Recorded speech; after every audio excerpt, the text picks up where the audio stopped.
Sir, it's all.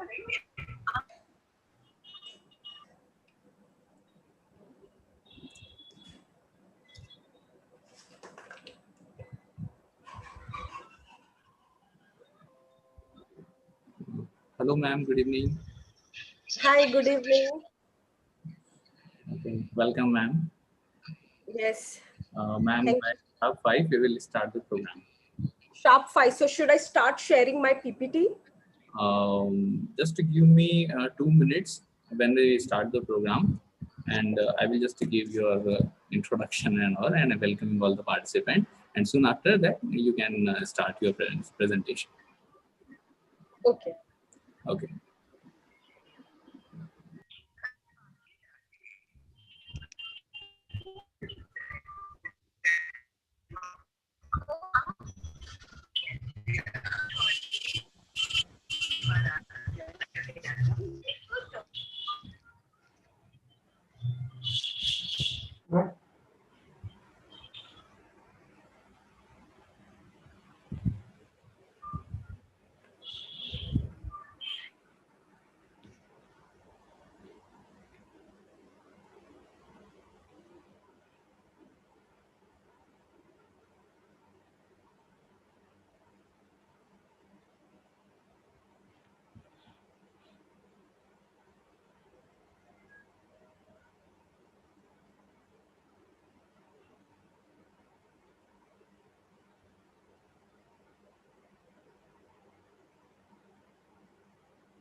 Hello, hi, good evening, everyone. Good evening, all the participants, all the listeners, and all the panelists. I would like to welcome you all on the 6th day of our 7 days faculty development program on inclusive education. So today we have as a resource person, Ms. Manju Shashirdhan with us. Welcome you, ma'am, in this program. Thank you. And I would like to give you a small introduction about the speaker. Ms. Manju Shishirdan is a special educator who is passionately working with the students with diverse needs and is closely connected with the families and teachers to encourage the success of each student, both in and outside of the school. She has been at the Setu for the last 3 years and support in the belief that all kids can learn. It's very wonderful, ma'am, to have you here in the session today, and I hope all the participants. It's a pleasure for all of us to hear you. Also, madam has done MEd Special Education from Intellectual Disability from Osmania University. So now I'm going to hand over the screen to you, ma'am, and it's all yours now. Thank you so much, ma'am. Thanks, Gaurav, for the introduction. And I just would like to ask you, can you see my presentation here? Yes, ma'am, it's visible now. It's visible. Is it screen now? Yes, perfect. Yeah. Policies, framework, and facilitating on inclusive education. We can see this. So you let's start. Sure. Okay. So participants, as you have know that this is the 6th day of your workshop, and you all have learned a lot about must have learned a lot about inclusive education, you know human right based approach in this era, and to facilitate that, there are many what do you say, laws and policies and acts that government has taken initiative in. So I would just like to tell you, there are many laws, many policies, many international declarations, many national policies. So today what I have done is that I have focused on those policies and laws which are very prominent and important in the field of disability. Okay. And at the end, if you all have any doubts regarding any policies or laws, then I would try my level best to come across that. Okay, so let's start today's session.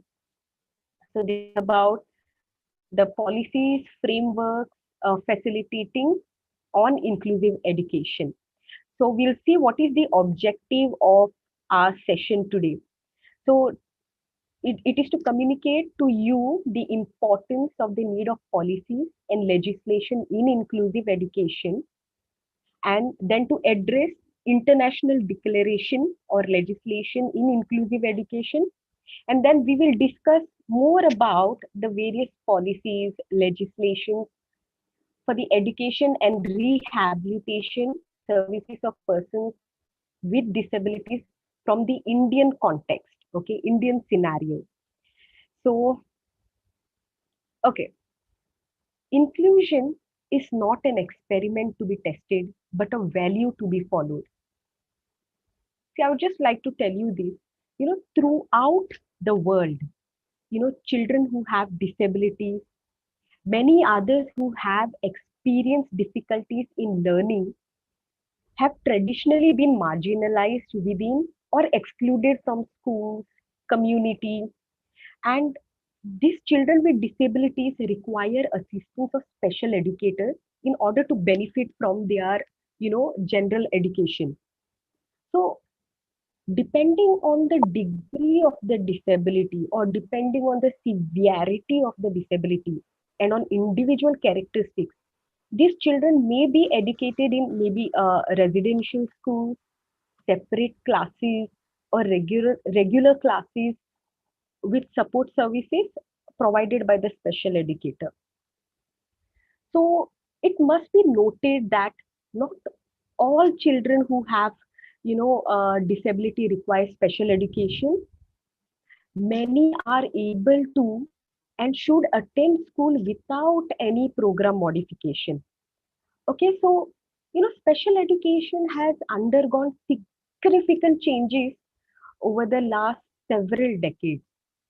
So many of these changes have occurred due to the enactment of national laws, parental groups, then technology, experimental method of instruction, identification, assessment techniques, then teacher training, curriculum innovation. So there are a lot of what do you say changes that has happened for the last so many decades. So what we'll do right now is I have incorporated only one international legislation, okay, which I felt is very important for you all to know, and that is the United Nations Convention on the Rights of Persons with Disabilities.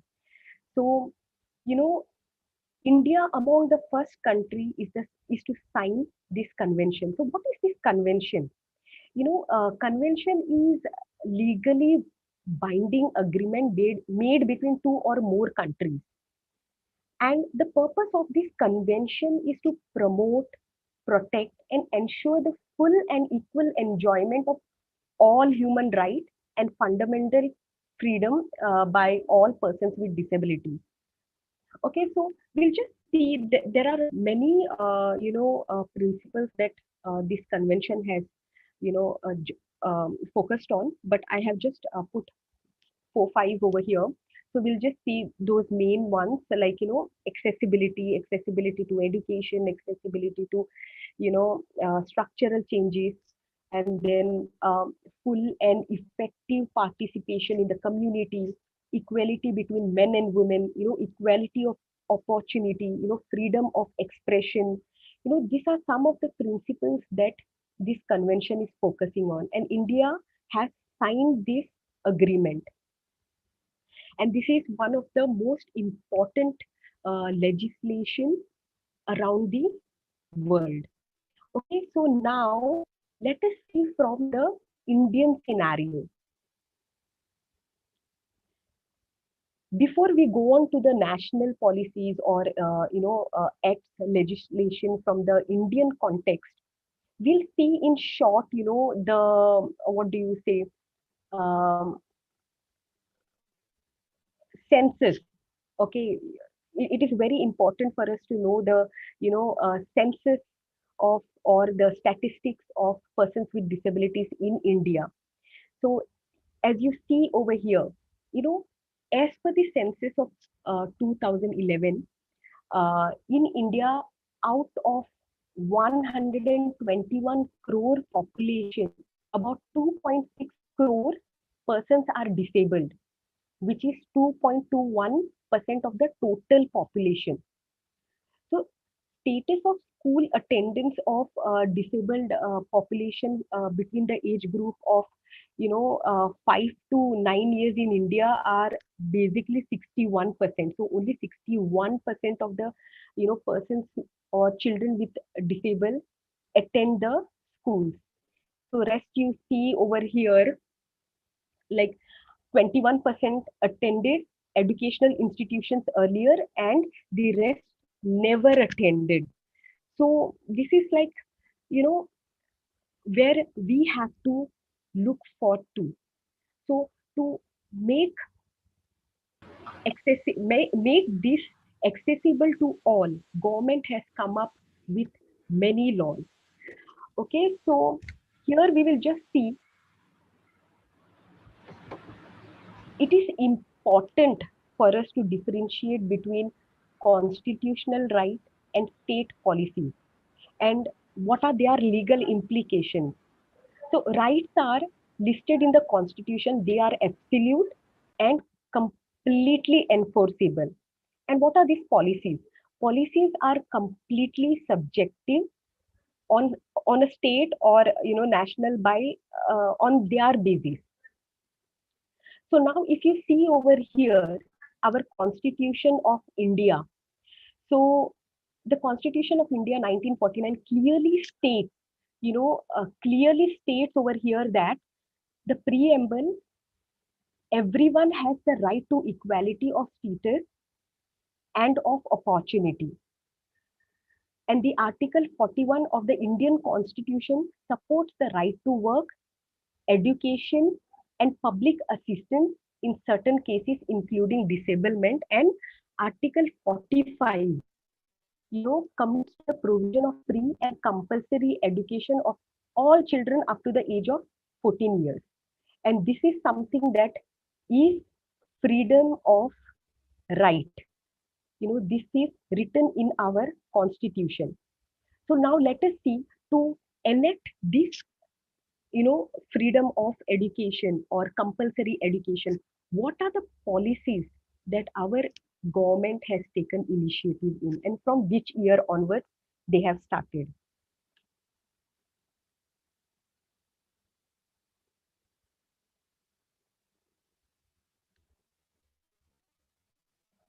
Over here, if you see, the government of India has created the Kothari Commission. You all must have heard about it, and it is named after the chairman, P.S. Kothari. Okay, and here if you see, the commission was created because the government of India wanted to create a plan to improve the education system in our country. Okay, so the plan of action created by the Kothari Commission, including people with disabilities, unfortunately, it, they never implemented it. And what this plan that Kothari Commission has put down, we'll just go through it. I have put down the, plan over here. What they said basically was, we now turn to the education of handicapped children. Their education has to be organized, not merely on humanitarian grounds of utility. Proper education generally enables the handicapped child to overcome largely his or her handicap and make him into a useful citizen. Social justice also demands it on an overall view of the problem. However, we feel that experimentation with integration